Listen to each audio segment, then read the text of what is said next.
Hi there, in this video I will be sharing with you my mockup that I had created. So I will double click the second layer.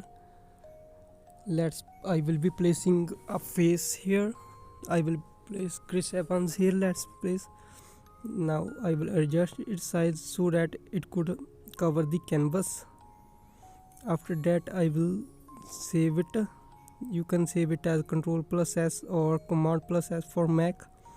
Let's save it. Here you go. As expected, this looks pretty great. Now let's adjust it according to it. Now let's do another image here. Let's do another image. Let me place a tiger's image over here. Now let's place. Now zoom in so that it could cover the canvas size. So it would yes, that's fine.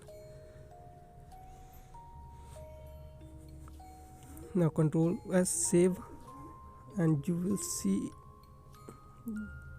Now let's adjust it according to it.